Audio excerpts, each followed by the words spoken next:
السلام علیکم ورحمۃ اللہ وبرکاتہ۔ آئیے کچھ عرض و معروض سے پیشتر حضور کی بارگاہ میں اپنی عقیدت و محبت کا نذرانہ پیش کریں، پڑھیں بآواز بلند صلی اللہ علیہ نبی المی وآلہ صلی اللہ علیہ وسلم، صلاۃ و سلام علیک یا سیدی یا رسول اللہ صلی اللہ تعالی علیہ وسلم۔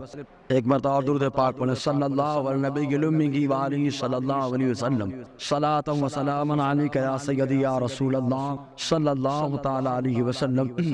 اس سے پہلے اس موضوع پر بیان ہوا کہ قدمین مصطفیٰ صلی اللہ علیہ وسلم، اور ضمناً کچھ حدیثیں دوسرے موضوع سے بھی آئی۔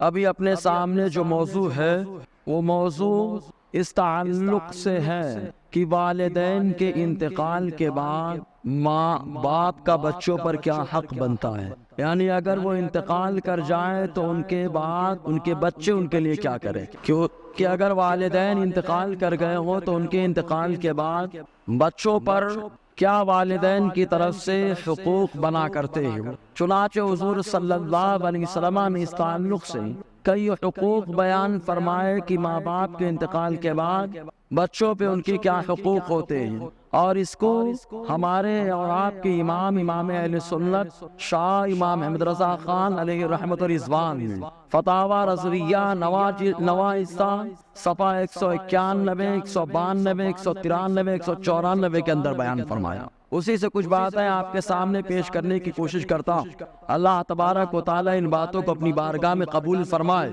کہ انتقال تو سب کا ہوتا ہے، ہر آدمی انتقال کرے گا، ہر آدمی کو موت کا مزہ چکھنا ہے، لیکن اگر کچھ حقوق بیان فرمائے ہیں جس کو ہمارے امام اہل سنت نے فتاوی رضویہ کے اندر نقل فرمایا، ان حقوق میں سے سب سے اہم حق، میری آواز آ رہی نا صاف آپ کو؟ ہاں بس، سب سے اہم حق یہ ہے کہ ماں باپ کا انتقال ہو جائے تو انتقال کے بعد ان کے کفن دفن اور نماز جنازہ کا نظم کرنا۔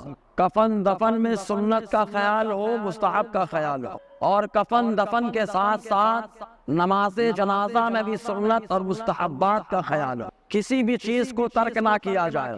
جو حضور صلی اللہ علیہ وسلم نے طریقے بیان فرمائے، دیکھیں سنن بہقی کی حدیث پاک جس کے راوی آتے ابو اسید انصاری رضی اللہ سعیدی رضی اللہ تعالیٰ عنہ، یہ بیان فرماتے ہیں کہ حضور صلی اللہ علیہ وسلم نے فرمایا لا يبقى للولد من بر الوالد الا اربع، ماں باپ کا انتقال ہو گیا تو اب انتقال کے بعد بچوں کے اوپر والدین کے صرف 4 حق باقی رہتے ہیں۔ حالانکہ اس روایت میں 4 آیا اور اس کے علاوہ دیگر حقوق بھی دیگر روایتوں میں موجود ہے۔ 4 حق ہوتے ہیں۔ نمبر 1 آقا فرماتے ہیں الصلاۃ علیہ، ماں باپ کی نماز جنازہ کا اہتمام کرنا۔ یہ بچوں کا حق بنتا ہے کہ جنازے کی نماز کا اہتمام کیسے ہو۔ ایسا آدمی جنازے کی نماز پڑھائے یا خود بچہ جنازے کی نماز پڑھائے کہ کم از کم والدین کے جنازے کی نماز تو ہو جائے۔ ایسا آدمی جس کے اوپر فتوی کفر ہو، اسلام سے نکل گیا ہو، وہ جنازے کی نماز پڑھائے گا تو نماز کا حق وہ بھی پہلے تو اپنا ایمان ثابت کرے، بعد میں جنازے کی نماز ثابت کرے۔ اس لیے جنازے کی نماز میں اہتمام کریں کہ جنازے کا نماز ایسا پڑھائے جو صحیح العقیدہ ہو۔ یہ ماں باپ کے بعد، ان کے انتقال کے بعد بچوں کا حق ہے۔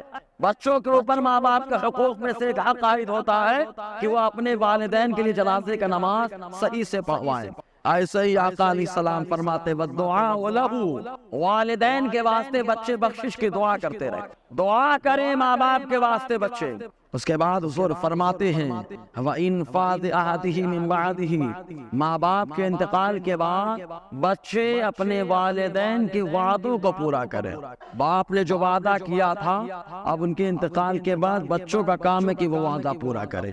ماں نے جو وعدہ کیا تھا، ماں کا انتقال ہو گیا، بچوں کا کام ہے کہ اپنی ماں کے وعدے کو پورا کرے۔ اس کے بعد آقا فرماتے مصلۃ رحمہ، اور صلہ رحمی کریں۔ ماں باپ کے جو رشتہ دار ہیں ان رشتہ داروں سے تعلق قائم رکھے۔ ایسا نہیں کہ ماں کا انتقال ہو گیا یا باپ کا انتقال ہو گیا تو رشتہ ہی توڑ لیا جائے، ان کے رشتہ داروں سے کوئی تعلق نہ رکھا جائے، بلکہ رشتہ داروں سے رشتہ مضبوط کر لیا جائے۔ اس کے بعد حضور فرماتے ہیں کرام صدیق ہی، اور ماں اگر باپ کا کوئی دوست ہے تو اس دوست کی تعظیم کی جائے، عزت کی جائے۔ کیونکہ باپ کا جو دوست ہوتا ہے اس کی تعظیم کی جائے گی تو باپ کو خوشی ملے گی۔ ایک حدیث پاک میں حضور صلی اللہ علیہ وسلم بیان فرماتے کہ پیر اور جمعرات کو حضور کی بارگاہ میں امت کے اعمال پیش کیے جاتے ہیں۔ پیر اور جمعرات کو حضور کی بارگاہ میں امت کے اعمال پیش کیے جاتے ہیں، اور جب جمعہ کا دن آتا ہے تو بچوں کے اعمال ماں باپ کی بارگاہ میں پیش ہوتے ہیں۔ اگر وہ اعمال اچھے ہو تو ماں باپ خوش ہو جاتے ہیں، تو ان اعمال میں سے ماں باپ کے سامنے جب پیش ہوئے جمعرات کو اعمال تو وہ سب دیکھتے ہیں میرا بچہ کیا کر رہا ہے، میرا بچہ کیا کرنے والا ہے۔ تو آقا علیہ السلام فرماتے بھائی اکرام صدیق ہی اس کے دوست کی تعظیم کریں۔ یہی وجہ ہے کہ خدیجۃ الکبریٰ رضی اللہ تعالی عنہا جب پردہ فرما گئی تو ان کے پردہ فرمانے کے بعد آقا علیہ السلام ان کی جو سہیلیاں تھی، سکھیاں تھی، ان کے وہاں قربانی کا گوشت بھی بھیجا کرتے تھے، اور ارشاد فرماتے تھے کہ جس کا انتقال ہو جائے اس کے دوستوں کا خیال رکھا جائے، اس کے دوستوں کا خیال رکھا جائے۔ تو یہ چار حقوق ایک حدیث میں آئے، تو ماں باپ کے بعد بچوں کے اوپر یہ فریضہ عائد ہوتا ہے کہ ان حقوق کی ادائیگی کی پابندی کرے۔ ایسے ہی ہر وقت اپنے ماں باپ کے لیے مغفرت کی دعا کرتا رہے۔ جتنے بچے ہیں بچوں میں یہ شامل نہیں کہ خالی لڑکے ہی بخشش کی دعا کرے لڑکیاں نہ کریں، دونوں شامل ہیں کہ بخشش کی دعا کرتے رہے۔ آقا علیہ السلام نے فرمایا، چنانچہ ایک حدیث پاک میں آیا جس کے راوی آتے ابو اسید مالک ابن زرارہ رضی اللہ تعالیٰ عنہ، یہ بیان فرماتے ہیں کہ حضور صلی اللہ علیہ وسلم نے فرمایا استغفار الوالد لابیہ بعد الموت من البر، اگر بچے اپنے ماں باپ کے لیے بخشش کی دعا کرتے ہیں ان کے انتقال کے بعد تو یہ حسن سلوک میں شامل ہے، حسن سلوک میں شامل ہے، اچھے برتاؤ میں شامل ہے کہ ماں باپ کے انتقال کے بعد بچے ان کے واسطے بخشش کی دعا کرتے رہے۔ ارے سنی خوش ہو جائے کہ ہمارے یہاں تو ہر نماز کے بعد بخشش کی دعا ہوتی ہے، اور نماز کے بعد اہتمام ہوتا ہے۔ کوئی یہ نہ کہے کہ دعا ثانی ثابت نہیں ہے، میں نے اس سے پہلے بھی حدیثیں بتائی ہیں کہ ما صلی صلاۃ الا تعوذ من عذاب القبر۔ عائشہ صدیقہ فرماتی آقا علیہ السلام جو بھی نماز پڑھتے ہر نماز کے بعد قبر کے عذاب سے پناہ مانگتے تھے، تو نوافل کے بعد بھی پناہ مانگتے تھے، فرائض کے بعد بھی پناہ مانگتے، تو اجتماعی طور پر ہو چاہے انفرادی طور پر ہو، ورنہ بہت سارے ثابت کرنے پڑیں گے اجتماعی دعا، بہت ساری اجتماعی دعائیں ثابت کرنی پڑیں گی، زیادہ نہیں، آپ 2-1 ہفتے کے اندر دیکھ سکتے ہیں۔ ان دعاؤں کو بھی ثابت کرنا پڑے گا حضور نے اجتماعی دعا ایسے کی کہ نہیں کی۔ یہ تو سنیوں کی شان ہے کہ ان کے یہاں تو ہر نماز کے بعد دعا ہوتی ہے تاکہ دعا میں سورہ فاتحہ اخلاص کی تلاوت ہو اور مرحوم کے لیے بخشش کی دعا کر دی جائے۔ حالات تو ماں باپ کے لیے بخشش کی دعا کرتے رہنا یہ ہمارے حق میں ہمارے نصیبے میں آئے۔ تو حضور نے فرمایا ماں باپ کے انتقال کے بعد ان کے لیے بخشش کی دعا کرنا یہ حسن سلوک میں شامل ہے، اچھے برتاؤ میں شامل ہے۔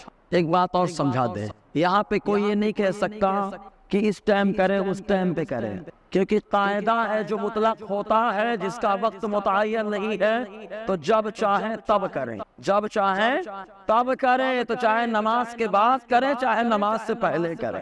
سمجھ میں آیا نا، نماز سے پہلے، اور ہمارے یہاں الحمدللہ انشاءاللہ سسٹم رائج کروں گا میں انشاءاللہ، نماز جنازہ کے بعد بھی دعا کریں گے، حالانکہ جائز ہے، وہ فرض واجب نہیں ہے۔ اگر ہم سے کوئی اعتراض کرے تو ہمارے پاس تو دلائل موجود ہے کہ فرائض کے بعد دعائیں قبول ہوتی، نماز جنازہ بھی مومن کا حق ہے، فرض ہے، اور آقا نے فرمایا فرائض کے بعد دعائیں قبول ہوتی ہیں، تو دعا کریں۔ اس میں بہت ساری باتیں ہیں، بہرحال دعا کا کوئی وقت متعین نہیں، مرحوم کے لیے جب دعا کیا جائے غنیمت ہے، ہر وقت کرتے رہے، کوئی منع کرنے والا نہیں۔ ہو سکتا ہے ان کے آقا 24 گھنٹہ کون بخشش کی دعا کرتا رہا، لالائق بیٹا ہوگا جو پوچھے گا 24 گھنٹہ، ورنہ ہمارے یہاں 24 نہیں 12 گھنٹے دعا ہوتی رہتی۔ ہاں سمجھے گی نہیں آپ؟ بہرحال ایک حدیث اور سنیں، روزی اگر بڑھانا، روزی میں ترقی کرنی ہے تب ایسی صورت میں ماں باپ کے لیے استغفار کی دعا کرتے رہے، ان کی بخشش کی دعا کرتے رہے۔ ارے میرے نبی کو اپنے والدین کی بخشش کی دعا کرنے کی کیا ضرورت ہے یار؟ توحید پرست ہے، مومن ہے، ایسے مومن ہے کہ جن کی شکم اطہار سے آقا علیہ السلام جلوہ گر، جن کی پشت انور سے حضور صلی اللہ علیہ وسلم جلوہ گر ہوئے، ان کا مقام کیا؟ ان کا مقام کیا ہے؟ جہاں مصطفیٰ قدم رکھ دے قدم کی برکت سے وہ حصہ جنت کا نشان بن جاتا ہے۔ فرما دیں یہ جنت کا خطہ ہے، مصطفیٰ کے فرمانے کی وجہ سے اللہ تعالیٰ اس کو جنت کا خطہ بنا دیتا ہے۔ یہ مصطفیٰ کی شان ہے۔ تو جس کے شکم میں یا جس کے پشت انور میں مصطفیٰ کا نور رہا ہوگا اس کا مقام کتنا بلند ہوگا۔ لیکن آقا علیہ السلام برابر بخشش کی دعا کرتے رہے، کیوں؟ یہ بتانے کے واسطے کہ معلوم ہو جائے لوگوں اپنے والدین کے لیے بخشش کی دعا کرتے رہنا یہ تمہارے نبی کی سنت مبارکہ ہے۔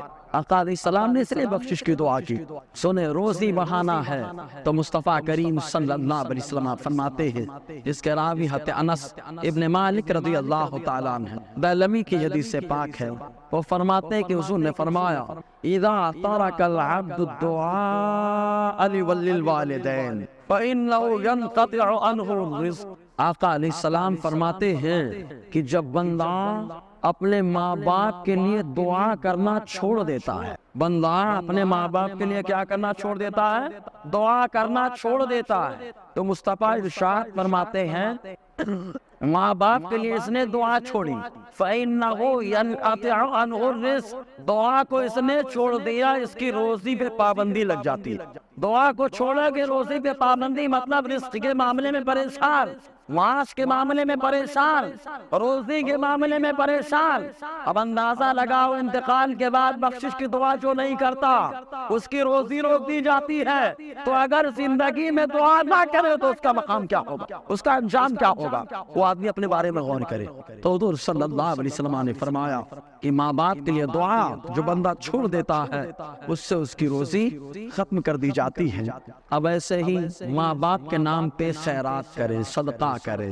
پاوتی بہت پٹواتے ہوں گے نا آپ لوگ، ہے نا؟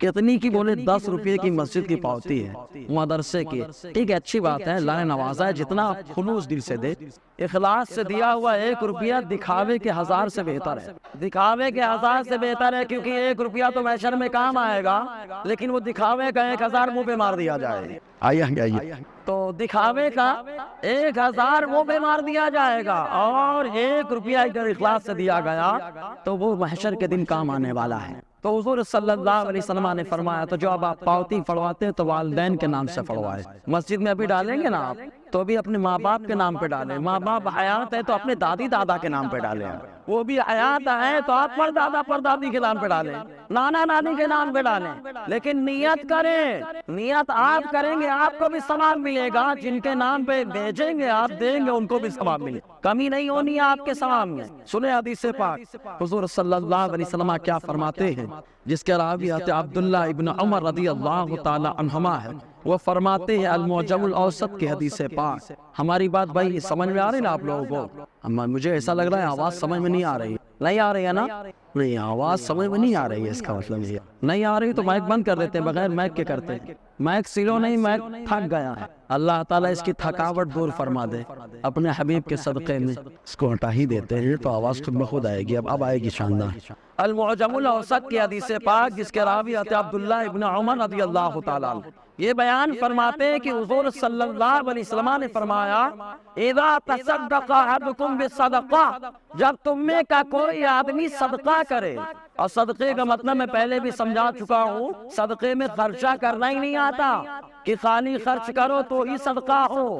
آقا علیہ السلام کی حدیث حضور فرماتے کل معروف صدقہ، ارے بندہ کتنے نیک کام کرتا ہے اللہ تعالیٰ سب پہ صدقے کا ثواب عطا فرماتا ہے۔ تو نیک کام جو بھی آپ کریں وہ صدقہ ہے، لیکن وہ صدقہ کس کے نام پہ کریں؟ مصطفیٰ کیا فرماتے؟ ارے مصطفیٰ نے تو والدین کو مقام ہی کچھ دے دیا ہے، آپ قربان جائیں والدین مصطفیٰ کے فرمان پر، کیونکہ مصطفیٰ نے فرمایا اس لیے مقام بلند ہوا۔ آقا علیہ السلام نے کیا فرمایا؟ فرماتے ہیں اذا تصدق احدکم بصدقہ، جب تم میں کا کوئی آدمی کوئی صدقہ کیا کرے، کوئی صدقہ دے، فلیجعلها عن ابویہ، تو وہ صدقہ اپنے والدین کی طرف سے کر دیا کرے۔ وہ صدقہ کس کی طرف سے کر دیا کرے؟ والدین کی طرف سے کر دیا کرے۔ کیوں؟ فَيَكُونُ لَهُمَا أَجْرُهَا وَلَا يَنْتَقِصُ مِنْ أَجْرِهِ شَيْئًا۔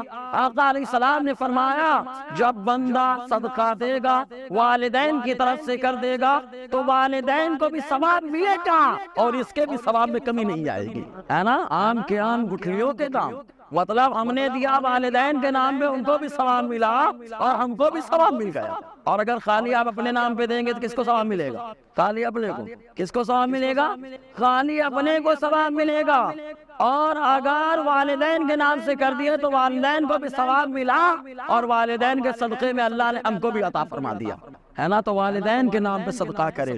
اسی طریقے سے ایک حدیث پاک میں نماز، ہم لوگ تو اپنی نماز نہیں پڑھتے کہ اماں ابا کی نماز کب پڑھیں گے، صحیح بات ہے کہ نہیں؟ اپنی نماز نہیں پڑھتے، پہلے تو اللہ تعالیٰ مجھے پابند بنا دے، میں بہت بے عمل آدمی ہوں، اللہ تعالیٰ بعمل بننے کی توفیق عطا فرمائے۔ لیکن بہرحال حقیقت یہی ہے، ہم لوگ اپنی نماز نہیں پڑھ پا رہے تو اپنے ماں باپ کی نماز کب پڑھیں گے؟ ہونا تو یہ چاہیے اپنے فرائض ادا کر لے، فرائض ادا کرنے کے بعد نفل نماز پڑھے اور اس کا ثواب والدین کو پیش کر دیا کرے۔ نفل نماز پڑھے والدین کو ثواب پیش کرے۔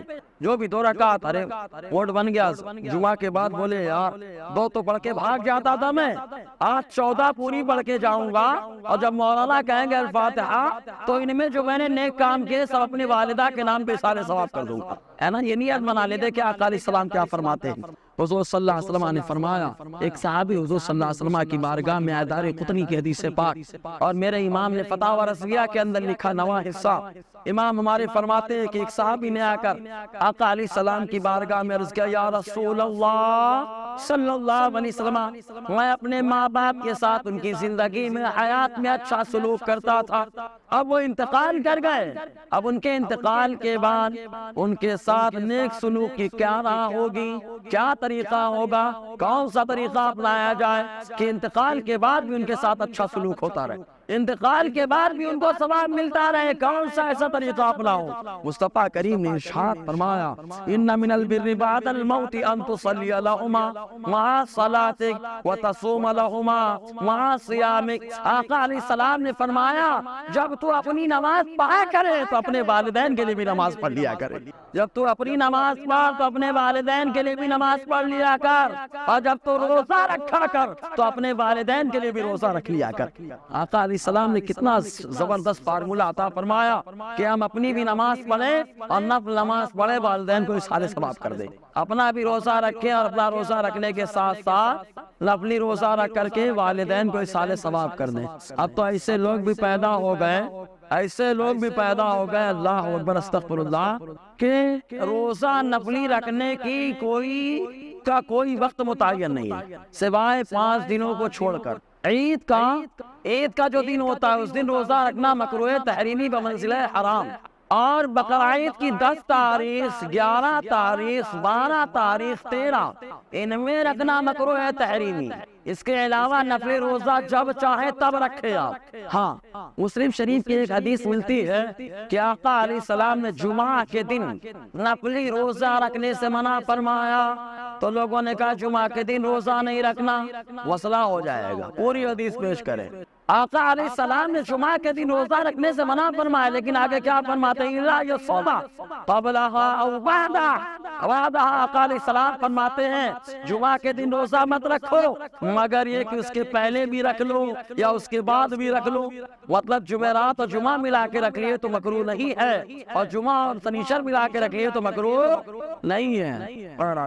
اسی طریقے سے ماں باپ کے اوپر قرض ہو جاتا ہے، اتنے ناہنجار بچے بھی آج کے دور میں پیدا ہوتے، ہم لوگ کے سامنے مسئلے آتے کہ بولے باپ کا انتقال ہو گیا، قرضہ تھا، قرضہ مانگنے والے آئے تو کہا تمہارے ابا نے قرضہ لیا تھا، کہا مر گئے قبر پہ جا کے لے لو، معاذ اللہ۔ پراپرٹی بانٹنے کی باری آئی تو یہ بانٹے گا، اب قرضہ ادا کرنے کی باری آئے گی تو قبر دیں گی۔ اللہ تعالیٰ سمجھنے کی توفیق عطا فرمائے۔ ارے قرض کی طرح توجہ دینے کی ضرورت ہے، کسی کا حق مار کے مت جاؤ۔ آقا علیہ السلام نے اس سلسلے میں کیا ارشاد فرمایا، اس سے پہلے ایک بات اور بتا دوں، قرض ادا کریں آپ پہلے، حصہ بکرا کراتے نا ترکہ، اس میں بھی آج کل اللہ خیر کرے بہنوں کو تو دینے میں ایسا لگتا ہے کون کون انتقال کر رہا ہے معلوم نہیں، جبکہ ان کا حق قرآن سے ثابت ہے، انکار کرنے والا کافر ہو جائے۔ اور اگر کوئی بہن کو نہیں دیتا ہے تو بلا شبہ نہیں دیتا تو ایسی صورت میں قرآن کی مخالفت کرنے والا، اسلام کی مخالفت کرنے والا، ان کا بھی حق ہے ان کو دینا۔ تو حصہ بٹوا کرنے جا رہے ہیں تو پہلے آپ کفن دفن کے بعد اچھے سے کفن دیں، دفن دیں، کفن دفن کرانے کے بعد قرضہ ادا کرنا ہے، ان کے اوپر جو قرض ہے نا وہ ادا کرے پہلے آپ، اور اس کے بعد پھر دوسرے معاملات درپیش ہوں گے۔ اگر ان کے پراپرٹی نہیں چھوڑی، جائیداد نہیں چھوڑی، تو جنہوں نے قرض لیا ہے ڈائریکٹ اعلان کر دے کہ میں ان کا قرض ادا کر دوں گا دھیرے دھیرے، اور دھیرے دھیرے نہیں ہوتا تو کم از کم ان سے جا کے معافی مانگ لے، بھائی صاحب خدا کے واسطے معاف کر دو، اور یہ بندہ جو معاف کرے گا مصطفیٰ اس کی شفاعت کریں گے، اور آقا علیہ السلام اس کی شفاعت کریں گے، حدیث پاک میں آیا۔ تو وہ صلی اللہ علیہ وسلم کے فرمان کے مطابق جا کے اس سے معافی مانگ لیں۔ اگر معاف نہیں کر رہا ہے تو دیگر رشتہ داروں سے کہے بھائی میں اپنے والد کا قرض ادا نہیں کر پا رہا، آپ میری مدد کرو میں اپنے والد کا قرض ادا کر لوں۔ دیکھے آتے عمر رضی اللہ تعالیٰ عنہ جب پردہ فرمانے لگے، وقت کا خلیفہ جس کے نام سے قیصر و کسریٰ کے محلات ہی نہیں رستے بلکہ دل رستے رہے، ہمیشہ کاٹتے رہے، وہ عمر رضی اللہ تعالیٰ بولے تو مصطفیٰ فرمائے کہ حق بولے۔ مصطفیٰ کریم صلی اللہ علیہ وسلم نے بڑے مقام ان کو عطا فرمائے۔ وہ عمر رضی اللہ تعالیٰ جن کے بارے میں ایک حدیث میں بار بار بتاتا ہوں، پھر سن لے۔ آقا علیہ السلام نے فرمایا عمر سن لو، روز محشر جس سے اللہ تعالیٰ سب سے پہلے مصافحہ کرے گا وہ عمر کے ساتھ ہوگی، اللہ تعالیٰ سب سے پہلے عمر سے مصافحہ کرے گا۔ اس کے بعد آقا فرماتے ہیں عمر سن لو، اللہ تعالیٰ جس سے سب سے پہلے معانقہ فرمائے گا، معانقہ سمجھتے ہیں نا، معانقہ فرمائے گا اللہ تبارک و تعالیٰ سے سب سے پہلے وہ عمر رضی اللہ تعالیٰ عنہ کی ذات ہوگی۔ یہ مقامت عمر کا، لیکن قرض کا جب معاملہ آیا پردہ فرمانے لگے، ان کے اوپر قرض بہت ہو گیا تھا، بہت زیادہ قرض تھا۔ انہوں نے اپنے بیٹے عبداللہ ابن عمر رضی اللہ تعالیٰ عنہما کو بلایا، اور بلانے کے بعد ارشاد فرمایا بیٹا میرے اوپر اتنا قرض ہے اور میں نے اتنا مال چھوڑا ہے، سب بیچ کر کے ادا کر دینا، سب بیچ کر کیا کر دینا۔ ہم لوگ جیسے ہوتے تو کہتے ابا واہ سب بیچ کے اپنا ادا کروائے دے رہے، ہم کو کیا ملے گا؟ ارے خود کماؤ خود بناؤ نا یار، کیوں ابا کے بھروسے بیٹھے ہو؟ ابا نے کمایا، ان کا قرض بھی نہ ادا ہوا تو ان کا کمانا کس کام کا؟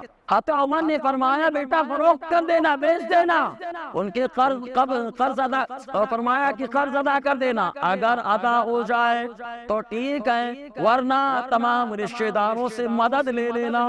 تمام رشتہ داروں سے کیا لے لینا؟ ارے خالی یہی نہیں ہے کہ رشتہ دار کی بس خوشی کا موقع آیا تو پہنچ گئے، ارے غم میں جو ساتھ دیتا ہے وہی تو رشتہ دار ہوا کرتا ہے، وہی رشتہ داری کا حق ادا کرتا ہے۔ مصطفیٰ کریم صلی اللہ علیہ وسلم کیا فرماتے ہیں سنیں۔ حضرت عبداللہ ابن عباس رضی اللہ تعالی عنہما سے مروی ہے کہ آقا فرماتے دار قطنی کی حدیث پاک تیسرا حصہ فرماتے ہیں، آقا نے فرمایا من حج عن والدائے او قضا عنہما مغرما وعظہ اللہ یوم القیامت مع الابرار۔ حضور نے فرمایا ماں باپ کے اوپر حج فرض ہو چکا تھا لیکن نہ کر سکے، اب بچہ اگر اپنے ماں باپ کی طرف سے حج کرے او قضا عنہما مغرما یا ان کے قرض کو ادا کرے تو اللہ تعالیٰ اس کا حشر نیکوں میں فرمائے گا۔ قرض ادا کرے بچہ تو اللہ تعالیٰ نیکوں میں اس کا حشر فرمائے، ماں باپ کے اوپر حج باقی رہا، بچے نے ادا کر لیا، نیکوں میں حشر اللہ تعالیٰ فرمائے گا۔ اچھا بتائیے اس کے خلاف ہو سکتا ہے؟ بولے نا بھائی ہو سکتا ہے اس کے خلاف؟ کیوں نہیں ہو سکتا؟ مصطفیٰ نے فرمایا گارنٹی مل گئی۔ اگر آج کا کوئی آدمی ہوتا کہ جھوٹا آدمی ہے یہ دھوکہ دے سکتا ہے، لیکن مصطفیٰ بولتے ہیں اللہ اکبر تو کلام خدا سناتے ہیں، مصطفیٰ کی زبان سے خدا کا کلام نکلتا ہے۔ آقا نے فرمایا ہے ایک حدیث پاک میں اور آیا، روزہ باقی تھا ایک صحابیہ کے اوپر، دار قطنی تیسرا حصہ صفحہ 177، راوی حضرت عبداللہ ابن عباس رضی اللہ تعالی عنہما یہ فرماتے ہیں جا رجل النبی صلی اللہ علیہ وسلم، ایک شخص آقا علیہ السلام کی بارگاہ میں آ گئے، آنے کے بعد عرض کیا یا رسول اللہ ان امی ماتت وعلیہا الصوم، اللہ کے نبی صلی اللہ علیہ وسلم میری ماں پردہ فرما گئی، ان کے اوپر روزہ باقی تھا، روزہ نہ رکھ سکی، روزہ قضا باقی تھا، اس کی قضا کرنی تھی لیکن وہ نہ رکھ سکی، انتقال کر گئی۔ افاقضی عنہما عنہا، کیا میں ان کی طرف سے ان کے روزے کی قضا کر دوں؟ حضور نے فرمایا بتاؤ مجھے، لو کان علی امک دین، اگر تمہاری ماں کے اوپر قرضہ ہوتا، اکنت قاضیہ عنہا، کیا تم اس قرضے کو ادا نہ کرتے؟ وہاں کے اوپر قرض ہوتا تو تم ادا نہ کرتے؟ انہوں نے کہا کیوں نہیں یا رسول اللہ، میں ادا کرتا۔ حضور نے فرمایا فدین اللہ احق ان یقضی، ارے جب مخلوق کا تم قرض ادا کرتے تو اللہ تعالیٰ کا قرض اس بات کا زیادہ حقدار ہے کہ اسے پہلے ادا کیا جائے، ہے نا؟ تو روزہ باقی ہے تو اس کی ادائیگی کی کوشش ہو۔ اب اس کا طریقہ کیا ہوگا؟ روزہ باقی ہے، نماز باقی ہے، تو اس کا طریقہ کیا؟ کبھی کبھی انتقال ہو جاتا ہے، نماز چھوٹی رہتی ہے، انتقال ہو جاتا ہے، روزہ چھوٹا رہتا ہے، تو اس کی ادائیگی کا طریقہ کیا ہوگا؟ تو اس کے ادائیگی کے طریقے میں میرا امام ہر پہلو کو بیان کرتا ہے۔ امام کی یہ شان ہے کہ مقتدیوں کو پریشان نہیں کرتا ہے، ہر موقع پہ رہنمائی کرتا ہے۔ انہیں حدیث کی روشنی میں اعلیٰ علی رحمت رضوان نے فتاوی رضویہ کے اندر لکھا، اور عالمگیری شامی سب میں ہے، خالی زبانی حوالے نہیں دیتا، دکھانے کی بھی طاقت رکھتا ہوں۔ ایک مسئلے پہ بتا دیتا ہوں میں، پھر ریپیٹ کر رہا ہوں اس مسئلے کو، پھر ایک بار ریپیٹ کر رہا ہوں، 2-3 بار ریپیٹ کر چکا ہوں، اور کرتا رہوں گا جب تک ان کی نانی نہیں مر جائے گی۔ سمجھ گئے ہوں گے آپ لوگ۔ نماز جنازہ میں چوتھی تکبیر کے بعد کیا کرنا چاہیے؟ کیا کرنا چاہیے؟ ہاتھ چھوڑ کر کے سلام پھیرنا چاہیے۔ میں نے پکڑ لیا جناب کے ایک عالم صاحب کو، نام نہیں بتاؤں گا، مفتی بھی ہے، مان لی کیسے مفتی ہے، کیا آپ کے یہاں کیا مسئلہ ہے بتایا جا، نام لے کہ ہمارے یہاں یہ ہے کہ چوتھی تکبیر ہو جائے تو ہاتھ باندھے رہو اور سلام پھیر دو۔ لکھا کون سی کتاب میں لکھا؟ کہا شامی میں۔ لکھا شامی میں تو ہماری موافق ہے، تو مجھے آنا کوئی دن دکھا دیں۔ پھر میں کنفیوز ہو سکتا ہے، یار ایک زمانہ ہو گیا میں نے پڑھا تھا، ایسا تو نہیں میں غلطی پہ آ گیا۔ پھر میں نے کھول کے دیکھا، الحمدللہ جو اہل سنت والجماعت کا موقف ہے وہی فتاوی شامی کے اندر بھی لکھا ہوا ہے کہ چوتھی تکبیر کے بعد ہاتھ چھوڑ کر کیا کر دیا جائے؟ سلام پھیرا جائے۔ اگر ان میں ہے دام تو شامی کیا شام کو اٹھا لیں۔ سمجھے کہ نہیں آپ؟ اللہ تعالیٰ سمجھنے کی توفیق عطا فرمائے۔ تو حضور صلی اللہ علیہ وسلم نے فرمایا ماں باپ کا حق قرض جو ہے وہ ادا کرو۔ اب نماز باقی ہے، روزہ باقی ہے، ادائیگی کی کیا صورت ہوگی؟ تو فدیہ دیا جاتا ہے۔ فدیہ کتنے کلو نکالتے ہیں آپ لوگ فطرہ؟ ارے فطرہ کتنا نکالتے ہیں بھائی؟ 2 کلو 50 پکڑو، 45 کیا پکڑ کے چلے اس کو، 45 47 50 ڈائریکٹ۔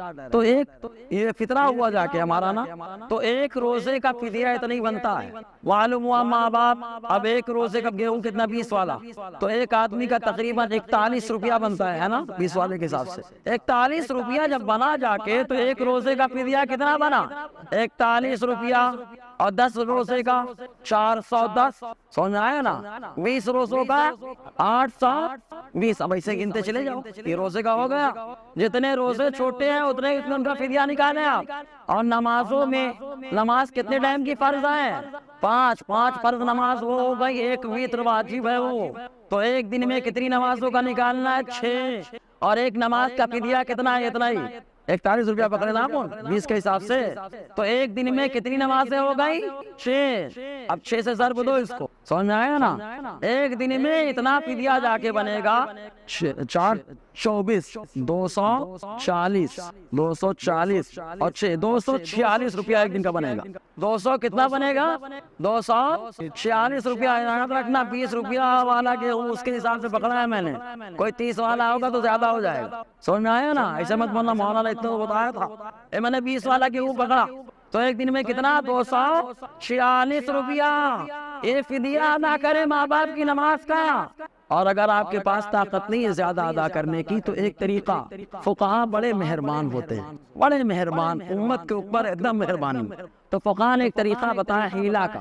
ایک کسی کو بتا دے کہ بھائی میں اپنے والدین کا فدیہ نکالنا چاہتا ہوں، مال کم ہے، کچھ کرم کرے، یا مولا سے بتا دے، ہم لوگ اس کو سمجھا دیں گے پورا کیسا ایسا کرنا ہے۔ تو اب آپ اس کو ایک دن کا فدیہ دے دے 246 روپیہ، اور جیسے ہی آپ نے دیا اس کو مالک بنا دیا، مالک ہوا کہ نہیں؟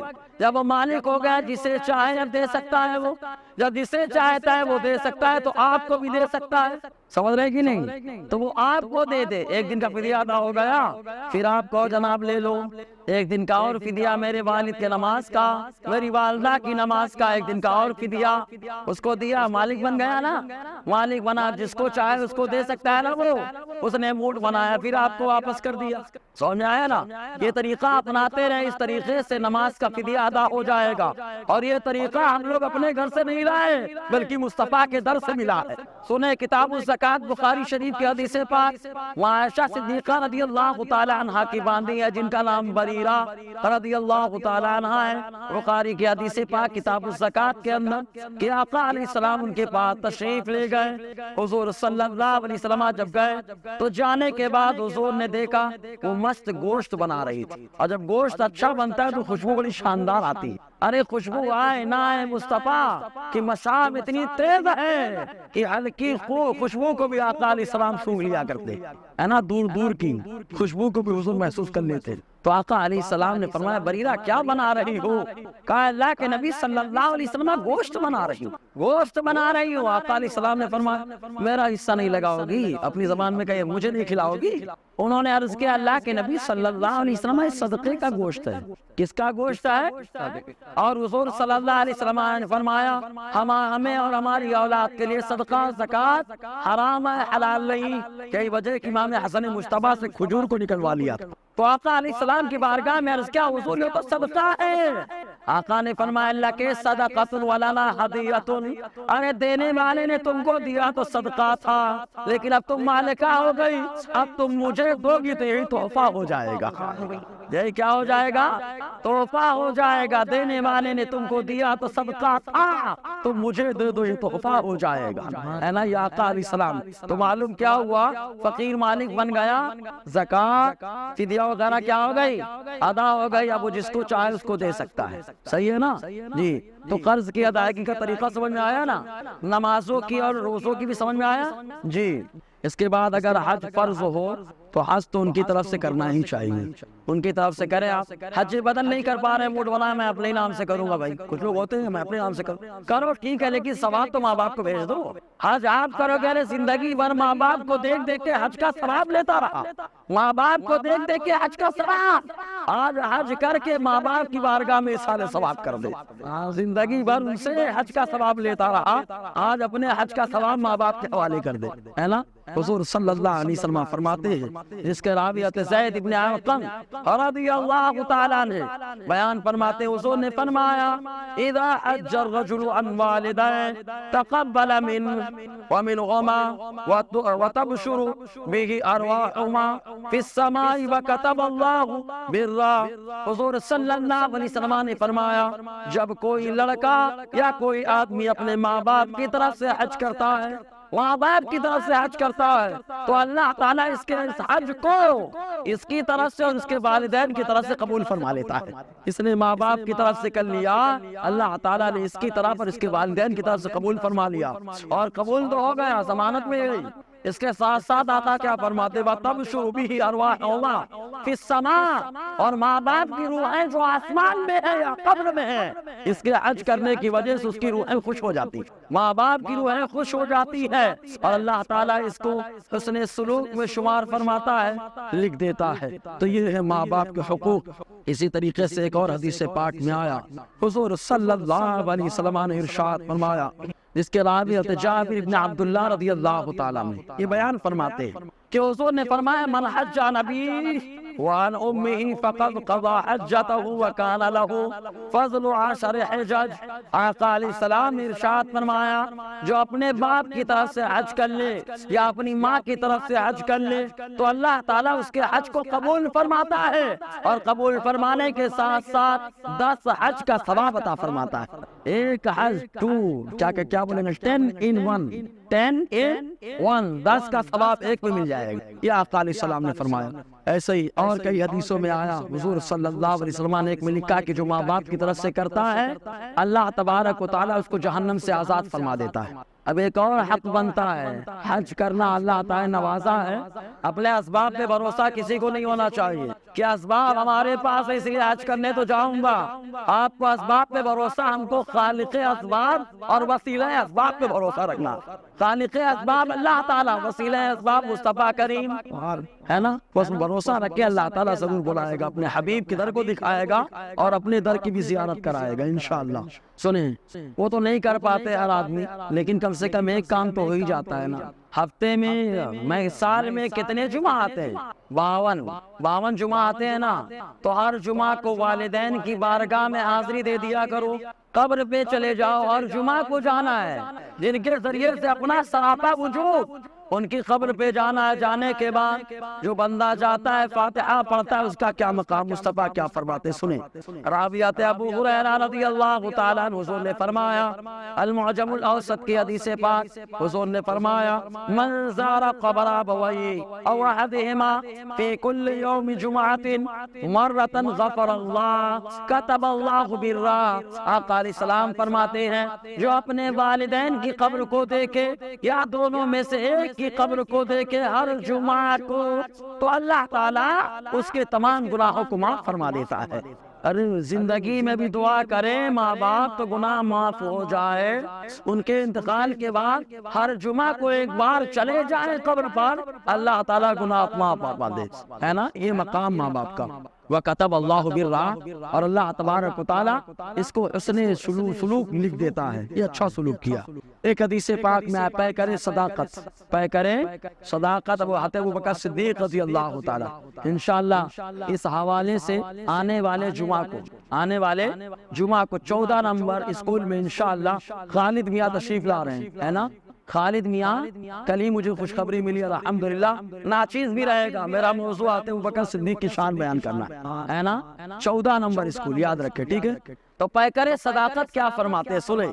دائلمی کی حدیث پاک ہے کہ آقا علیہ السلام نے فرمایا من زار قبر والدی او احدہما فی کل جمعۃ, جو اپنے والدین کی قبر کو دیکھنے جائے یا دونوں میں سے ایک کی قبر کو دیکھنے جائے ہر جمعہ کو, اور وہاں جانے کے بعد فقرأ عنده یاسین, ان کے پاس بیٹھ کر کیا پڑھے, یاسین کی تلاوت کر لے, غفر اللہ له بعدد کل حرف منها. تو سورہ یاسین کے اندر جتنے حرف ہیں اللہ تعالیٰ ہر حرف کے صدقے میں اس کے گناہوں کو معاف فرما دے گا, ہے نا. تو ماں باپ کی قبر میں ہر جمعہ کو جانے میں یہ ہے کہ جائیں گے ہم, گناہ معاف ہوں گے ہمارے. ہر جمعہ کتنے بار, ایک بار. ٹائم فکس نہیں ہے, جب چاہیں تب جائیں, ہے نا. انشاءاللہ آگے گفتگو ہوتی رہے گی. اللہ تبارک و تعالیٰ ہم سب کو والدین کا فرما بردار بنائے, دنیا میں بھی ان کی خدمت گزاری کا صدقہ عطا فرمائے, اور ان کے انتقال کے بعد ان کی قبر پر جا کر بار بار فاتحہ پڑھنے کی توفیق عطا فرمائے. دوران بیان اگر غیر شرعی کلمات نکلے ہو تو میں توبہ کرتا ہوں. استغفر اللہ ربی من کل ذنب واتوب الیہ. اشہد ان لا الہ الا اللہ واشہد ان محمدا عبدہ ورسولہ.